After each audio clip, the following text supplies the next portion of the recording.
Eh, Buenas tardes, Magda. Buenas tardes, Sí, Rodrigo. sí, podría empezar por decirme cuántos años lleva de dar clases y cuál ha sido su experiencia dando clases. Ok. Desde el año 2007, que ya voy para, ¿cuántos? 10 11, años. ya para 11. Es que empecé el 2007 a la mitad y empecé como profesor horario. Ah, ok. Entonces ya ahorita ya vamos a... El otro semestre sería, ¿no? Cumplo Los los 11. 11. Ahorita estoy con 10 años. Ah, ok. ¿Qué clases imparte? Física uno y física 2. Ah, ok. Eh, bueno, le voy a contar un poquito de más o menos qué es el proyecto que vamos a estar trabajando. Entonces, nosotros estamos haciendo un sistema que va a ayudar a las personas a aprender a tocar música. Y me Excelente. interesa mucho hablar con usted porque siento que usted es una persona que entiende mucho cómo es el sistema de dar clases y cómo educar a la gente. Proceso. Entonces, la, lo que pasa es que nosotros encontramos que había un problema en la gente, que es que no les gusta ir a recibir clases o no tienen tiempo de ir a recibir clases o no tienen dinero para recibir las clases que tienen que ir a recibir de música, pero sí les interesa mucho aprender a tocar un instrumento. Entonces, la primera pregunta que le quiero hacer es, ¿qué cree que es lo más importante cuando uno le está enseñando a alguien un concepto nuevo?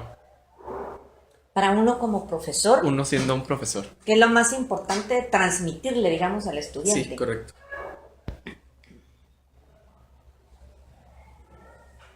Bueno, hay varias cosas, digamos, en el plato, digamos, emocional y el plato, digamos, de metodología. Ajá. En la parte emocional creo que es importante que el profesor comparta el entusiasmo por la clase. Ok. Creo que eso es muy importante. Esa parte humana que creo que es el problema de las clases virtuales o a distancia, que tal vez un programa o software no le logra transmitir esa pasión o ese amor por una disciplina. Eso es una cosa que creo que es muy importante. Lo otro es ya, digamos, en la parte de metodología. Creo que lo primero es que el profesor debe modelar, ¿sí?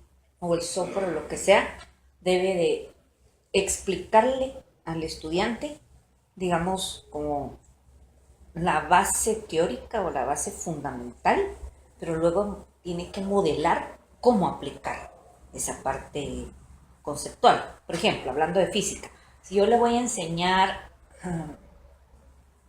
digamos, para relacionarlo con algo de sonido, yo le voy a enseñar el concepto de onda mecánica y cómo se transmite el sonido. Entonces, primero, pues lo tengo que ubicar en la teoría, en los conceptos, porque hay un lenguaje propio de cada disciplina. Entonces, tengo que ubicarlo en ese lenguaje, Como ¿verdad? que darle contexto al alumno, Darle contextualizar al alumno. contexto, porque si no el estudiante se va a perder cuando yo le dé una instrucción, por simple que sea. Si los dos entendemos que una onda es diferente cosa, no nos vamos a entender. Entonces lo primero es, yo ubico al estudiante en ese contexto, en el lenguaje, en los conceptos básicos, y luego le digo cómo aplicarlo. Y entonces para eso es importante que yo modele la aplicación de esos conceptos a problemas prácticos y lo tengo que ir graduando, de manera que el estudiante vaya poco a poco. Que la curva de dificultad sea adecuada.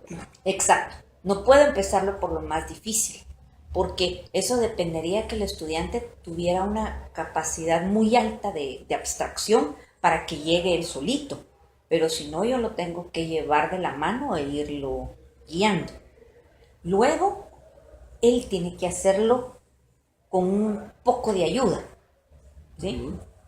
Ya vio cómo se hace. Ahora inténtelo usted con mi ayuda. Y luego lo dejo solo. Y luego veo qué logró hacer solito y qué no logró hacer solito. Y a partir de ese punto tendría que, ahí ya va como personalizando un poco más la educación. y hacer la reflexión de por qué no llegó el sol, qué no comprendió bien, qué no pudo hacer el estudiante. Y entonces ahí ya entra la guía de, bueno, vamos a volverla a intentar, ¿sí? Habiendo aclarado qué fue lo que él no comprendió. Si no, él sigue en ese loop, ¿verdad? Porque de repente es un concepto que él en su buena voluntad lo tiene claro y resulta que no lo tiene claro. Entonces, como él mismo, que era lo que yo siempre les decía, la parte de metacognición, aprender a aprender uno solito, uno de los pilares es que yo me tengo que dar cuenta si lo que estoy entendiendo está bien o está mal, como la comprensión lectora, ¿verdad? Entonces, esa parte de evaluación y corrección. La otra pregunta sería, ¿cuál cree que es el principal problema del modo en el que se imparten clases actualmente? Mm, Si es que hay alguno. sí, creo que hay varios problemas. Uno de los problemas es que no se le sigue la cadena de razonamiento al estudiante, porque el estudiante está preocupado por el contenido, Ujú. ¿sí? Yo tengo que aprender este tema. Sí, ok. Y pues sí, es cierto, tiene que dominar una unidad. Yo tengo que aprender, por ejemplo, cómo es esto de las leyes de Newton. Tengo que aprenderlas. Ok, sí, es importante aprendérmelas. Pero el estudiante tiene que tener dentro de su cerebro una cadena de razonamientos. ¿Sí? Eh, Como incluso cuando usted aprendió a multiplicar. Necesitaba memoria, sí, porque necesitaba aprenderse las tablas. Pero, y cuando le pusieron problemas para multiplicar, ¿qué era lo que se tenía que enfocar su profesor? Que el concepto de multiplicación estuviera claro, que usted lo entendiera, que usted lograra razonar qué era eso de la multiplicación, asimilarlo y tener el concepto dentro de usted, ¿sí? Y eso es con todas las disciplinas. Y entre más compleja es la disciplina y entre más profundiza usted, el estudiante tiene que ir como haciendo esa cadena de razonamientos por sí mismo, ¿sí?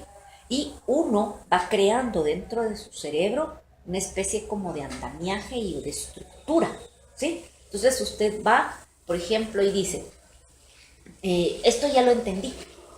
Cuando uno dice esto ya lo entendí, cuando usted logra explicarlo de una forma sencilla, cuando usted logra ver ese concepto, pero no solamente el concepto, logra aplicarlo.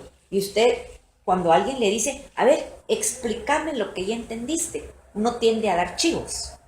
¿Sí? ¿Se ha dado cuenta? Uno tiende a decir, mira vos, si eso está bien fácil, eso es lo primero, usted fue capaz de simplificar algo. ¿Y por qué está bien fácil? Mira, yo ya le agarré el modo a esto. Aquí se trata de hacer un diagrama de cuerpo libre, pones todas las fuerzas, las sumas y solo tenés cuidado con los signos. Usted logró abstraer esa cadena de razonamiento de Newton. Cuando lo explica de una forma sencilla, alguien podrá decir que lo está como mecanizando, lo está volviendo como chivo, pero no. Lo que pasa es que usted ya lo tiene tan simple, que lo ve tan claro, que ve una especie como de estructura y de procedimiento, pero en realidad es su cadena de razonamiento, porque es capaz de aplicarle a cualquier problema, ¿sí? Sí. Diferente es el que se lo memoriza, porque el que se memoriza se aprende. Tengo que poner aquí el DSL, tengo que poner las fuerzas, pero ¿cómo sabe usted qué fuerzas son y cuáles no? Ah, no sé. A mí, yo solo sé que las tengo que poner, pero ¿y cómo sabe cuándo hay y cuándo no hay? El que no tiene el concepto, no lo sabe. Entonces tiene que tener el concepto y tiene que tener una cadena de razonamiento. Ahora, si los profesores no nos concentramos en que ese estudiante haga el esfuerzo de por sí mismo seguir una cadena de razonamientos y que lo que le estamos haciendo es dar un procedimiento, un chivo mecanicista, sin concepto, sin fondo, El estudiante lo que hace es aprenderse, ahí sí, una receta de cocina, que le va a fallar en algún momento, ¿verdad? Y es fácil de confundir eso, Rodrigo. Incluso para un profesor es fácil. Yo puedo estar mecanizando a mi estudiante y enseñándole a mi estudiante solo un proceso de siga la receta. Y nosotros no queremos eso, nadie quiere eso. Los profesores lo que queremos es que el estudiante logre comprenderlo todo, ¿sí? Comprender sus conceptos teóricos, comprender esa cadena de razonamiento, todos esos procesos mentales que él tiene que llevar. Y cuando concluimos, cuando dentro de esa disciplina, el estudiante es capaz de verse por dentro e incluso saber si cometió un error. Porque no es mi estudiante es infalible y jamás se equivoca. No. Si mi estudiante se equivoca, va a ser capaz de detectarlo y de remediarlo. Ahí es donde ya el estudiante tiene un nivel alto, porque ya se va él solo, Rodrigo. Ya no depende de que yo lo esté acompañando. El estudiante ya no solo domina el tema, sabe que tanto lo domina, sabe si se equivocó en algo y sabe por sí solito salir adelante. Y entonces va a ser autodidacta. En el momento en que él sea autodidacta, ya le hicimos. Pero si usted comete el error de mecanizarlo, el niño no va a poder hacerlo. Se va a quedar maquilando cierto tipo de situaciones. Le cambia algo, que era como lo que yo les decía. Si yo le puse un problema con un tigre, le puse un problema con una hormiga, en el examen tenía un problema con un carro, y el estudiante me dice, es que usted solo me hizo con animales, cuando me cambió en carro yo no podía hacerlo. Suena divertido, ¿ah? Pero usted dice, es que este de plano anda bateando porque no tiene el concepto de partícula. Le cambié de un animalito a un carro y ya no lo pudo hacer. ¿Qué había hecho yo con mi estudiante? Lo mecanicé. Él mecanizó en su cabeza. Veo un animal y busco de ese animal tales datos. Le puse un carro y dijo, puchicas, este no es animal, ya no puedo hacer nada. No tenía ni el concepto de partícula el pobre niño. Entonces, ¿para usted cree que el éxito de un profesor se mide por la emancipación de sus estudiantes, que sus estudiantes sean libres, que ellos hagan las cosas por sí mismos? Correcto. Ok, última pregunta sería, si ha utilizado alguna herramienta de software o que le haya ayudado a dar clases, y si sí, ¿cuáles han sido las mejores y por qué, qué características cumplen estas herramientas que usted piensa que sí sirven? Bueno, sí, miren, en el departamento hemos tenido experiencia con Master in Physics, del libro de Semansky, Ajá. y con WebAssign, Ajá. del libro que estamos usando actualmente de Cervel. Entonces, y hay diferentes, ¿cómo le explicar? Tipos de ayudas dentro de estas dos plataformas. Voy a hablar ahorita tal vez la de WebAssign, pero Master in Physics no es mucha la diferencia. Básicamente tienen varios tipos de ayudas. Sí. Uno es un video donde le enseñan al estudiante cómo solucionar un problema, ¿sí? Que es lo que usualmente encontramos en YouTube incluso, ¿verdad? Entonces eso es como el profesor modelando, haciendo esa parte, ¿verdad?, que hablamos de modelar, solo que lo hace a distancia y lo hace a través de un video. Y los mejores son cuando el profesor no solamente está modelando en el pizarrón, sino que tiene el experimento y tiene los objetos ahí para que el estudiante lo vea.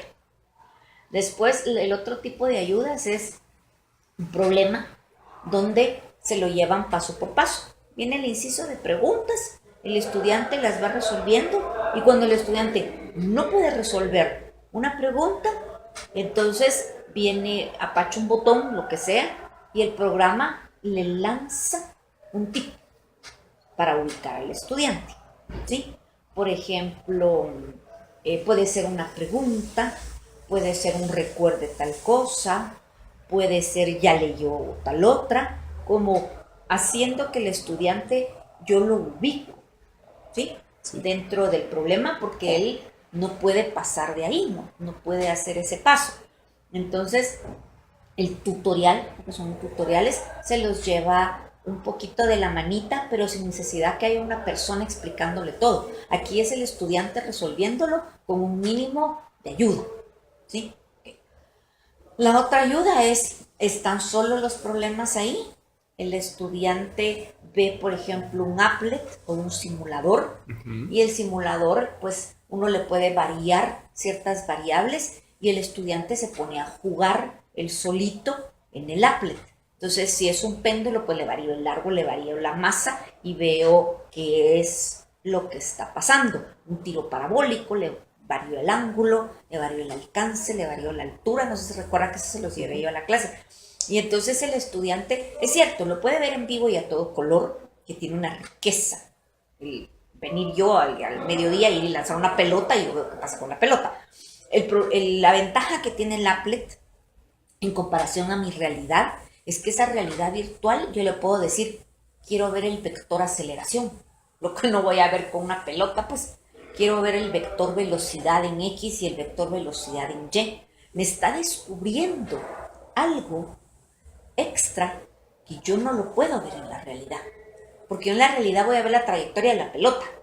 En el applet veo la trayectoria de la pelota y cosas que no voy a ver. El vector velocidad y el vector aceleración, tengo un cronómetro viendo el tiempo, lo puedo retroceder, puedo jugar yo con ese applet. Claro, necesito con el applet la ayuda de alguien más que me lo muestre, que me lo diga, porque de repente yo solito no tengo la capacidad de venir y jugar con el applet. Porque yo veo un applet, un tiro parabólico, y posiblemente solo lance unas pelotitas ahí y no le ponga la atención debida. Pero si hay alguien por ahí que me dice, mire Magda, este applet tiene tal cosa, o hay alguien que me da la instrucción, yo le puedo sacar el jugo a ese simulador. Entonces los simuladores también son una fuente de aprendizaje. ¿Y por qué digo esto? Porque a veces los tutoriales los puede mezclar uno con los applets, ¿sí? Sí, es otra forma de retroalimentar al estudiante, ¿verdad? Entonces me pueden ir preguntando algo y yo puedo ir revisando el applet. Y entonces entre las preguntas y lo que yo veo o lo que me preguntan hay una interacción. De esos recursos hay muy pocos, porque me imagino que el trabajo es arduo, porque no solamente necesito a alguien, un programador pilísimas que me haga el applet y el simulador, sino que necesito a un buen profesor que me redacte las preguntas y que vaya guiando al estudiante. Entonces de esos hay muy pocos, ¿verdad? De hecho, Master in Physics casi no tenía de estos. El que tiene es WebAssign. Esa plataforma sí trae unos simuladores y trae algunas preguntitas y dele clic por aquí, dele clic por allá, preguntas de selección múltiple y combina las dos cosas, que para mí es un buen recurso. Lo que pasa es que son poquitos, ¿verdad? Entonces esos son más o menos los recursos, y creo que de los más exitosos es ese, el simulador con preguntas, porque solo el simulador puede ser que el estudiante no lo use bien. Solo las preguntas con la respuesta final no le ayuda al estudiante porque sabe a dónde tiene que llegar. ¿Y qué pasó en medio? Saber. Entonces el pobre estudiante dice, ok, esta es la pregunta. Yo pensé que la respuesta era A. La respuesta es C. No tengo idea por qué. ¿Sí? Y entonces, los tutoriales, algunos tutoriales sí le lanzan algún tip o alguna ayuda. La pregunta es si ese tip o esa ayuda que lanzó el tutorial ilumina a este estudiante en el mal concepto que tenía, en el mal entendido, si lo ayuda a aclararse, todo eso que yo le comentaba de ayudar al estudiante al proceso de, mientras que el simulador con un tip es probable que ayude un poco más al estudiante, ¿verdad? Porque, por ejemplo, yo le digo un tiro parabólico, la velocidad de la pelota en el eje X es constante o variable. Sí. Él me pone variable, digamos, en eje X.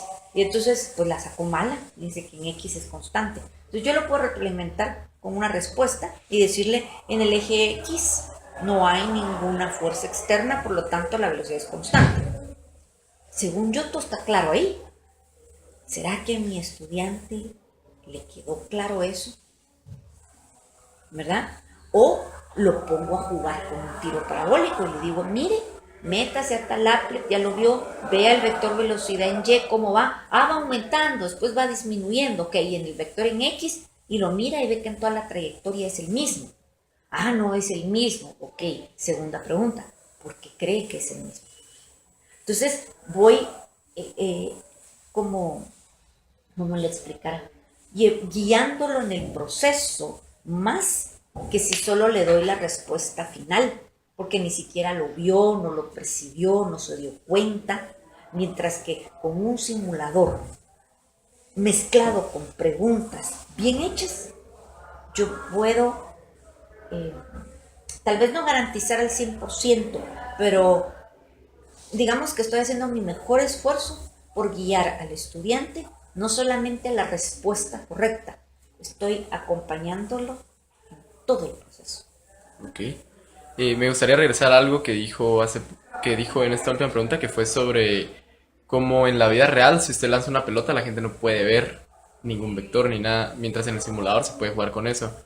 Entonces, ¿qué tan interesante sería la posibilidad de unir esas dos realidades? Por ejemplo, yo tiro una pelota y dentro de un app o dentro de algún recurso se está viendo a tiempo real los vectores de esa pelota que va en el aire.